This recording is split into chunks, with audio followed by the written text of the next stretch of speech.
जय जय गुरुदेव दत्त. ऐकणार आहे. ऐकावी भक्तांनो श्री महालक्ष्मीच्या व्रताची कथा, गुरुवारची कहाणी. ही कहाणी वाचल्याने किंवा ऐकल्याने दुःख, दारिद्र्य, काळजी दूर होते. श्री महालक्ष्मीच्या कृपेने समृद्धी, संपत्ती, ऐश्वर्य, वैभव प्राप्त होते. मनीची इच्छा पूर्ण होते. श्री महालक्ष्मीची नावे, रूपे अनेक आहेत. सर्व भूतांच्या ठिकाणी ती छाया, शक्ती, तृष्णा, शांती, जाती, लज्जा, शांती, श्रद्धा, कांती, वृत्ती, स्मृती, दया, दृष्टी, माता, अधिष्ठात्री व लक्ष्मी रूपाने राहते. तिला नमस्कार असो. कैलासावर पार्वती, क्षीरसमुद्रात सिंधुकन्या, स्वर्गात महालक्ष्मी, भूलोकी लक्ष्मी, ब्रह्मलोकी सावित्री, गोलोकी राधिका, वृंदावनी रासेश्वरी, चंदनवनी चंद्रा, चंपकवनी गिरजा, पद्मावनी पद्मा, मालतीवनी मालती, कुंदवनी कुंददंती, केतकीवनी सुशीला, कंदबवनी कंदबमाला, राजप्रसादी राजलक्ष्मी, घरोघरी गृहलक्ष्मी अशा विविध नावांनी महालक्ष्मी ओळखली जाते. अशा सर्वांच्या परिचयाच्या व सर्वाभूती असलेल्या श्री महालक्ष्मीची ही कहाणी आहे. द्वारपा युगात भारतभूतील सौराष्ट्र देशात ती घडली आहे. तेथे भद्रश्रवा नावाचा राजा राज्य करी. तो पराक्रमी होता. 4 वेद, 6 शस्त्रे, 18 पुराणे याचे सम्यक ज्ञान त्याला होते. त्याला सुरचंद्रिका नावाची राणी होती. राणी देखणी, सुलक्षणी व पतिव्रता होती. त्या दोघांना 7 पुत्र व त्यांच्या पाठीवर एक कन्या झाली. कन्येचे नाव ठेवले होते श्यामबाला. एकदा महालक्ष्मीच्या मनात आले, आपण त्या राजाच्या राजप्रसादी राहावे. त्याने राजा अधिक सुखी होईल व प्रजेला अधिक सुख देईल. गरिबांकडे राहिले तर तो सारी संपत्ती स्वतः करताच खर्च करील. म्हणून महालक्ष्मीने वृद्ध ब्राह्मण स्त्रीचे रूप घेतले. तिने हातात काठी घेतली. ती काठी टेकत टेकत सुरचंद्रिका राणीच्या महालासमोर उभी राहिली. म्हातारी असली तरी ती तेजस्वी दिसत होती. तिला पाहताच एक दासी पुढे आली. दासीने वृद्धेला तिच्या नवऱ्याचे नाव, राहण्याचे ठिकाण वगैरे सर्व इत्यभूत विचारले. वृद्ध ब्राह्मणींचे रूप घेतलेली श्री महालक्ष्मी माता म्हणाली, बाळ, माझं नाव कमळा. माझ्या पतीचं नाव भुवनेश. द्वारकेला आम्ही राहतो. तुमची राणी पूर्वजन्मी एका वैश्याची पत्नी होती. तो वैश्य फार दारिद्र्य होता. रोज त्या दोघांची भांडणं होत. मग नवरा तिला मारझोड करी. या जाचाला त्रासलेली ती वैश्यपत्नी कंटाळली आणि घर सोडून निघून गेली. राणीवन्नी उपाशी भटकू लागली. तिची ती दशा बघून मला तिची दया आली. धन संपत्ती, सुख व समृद्धी देणाऱ्या श्री महालक्ष्मी व्रताची मी तिला माहिती सांगितली. माझ्या सांगण्याप्रमाणे तिने लक्ष्मी व्रत केले. तिला महालक्ष्मी प्रसन्न झाल्यामुळे तिचे दारिद्र्य संपलं. तिचं घर संतती, संपत्ती व समृद्धीने भरलं. तिच्या जीवनात आनंदी आनंद आला.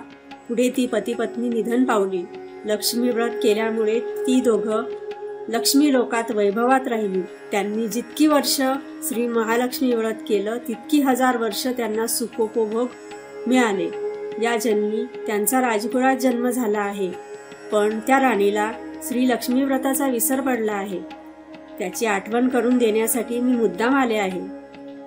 वृद्धेचे ते बोलणे ऐकून दासीच्या मनात जिज्ञासा उत्पन्न झाली. तिने वृद्धेला नमस्कार केला व ती म्हणाली, माताजी, मला या व्रताची माहिती व पूजाविधी सांगा. वृद्ध रूपी महालक्ष्मीने दासीला लक्ष्मी व्रताची माहिती व महिमा सांगितला.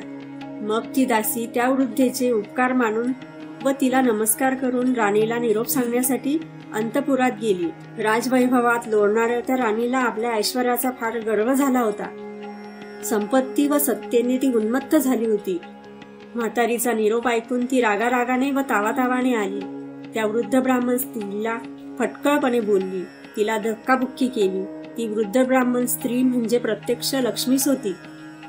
हे काही राणीला कळले नाही.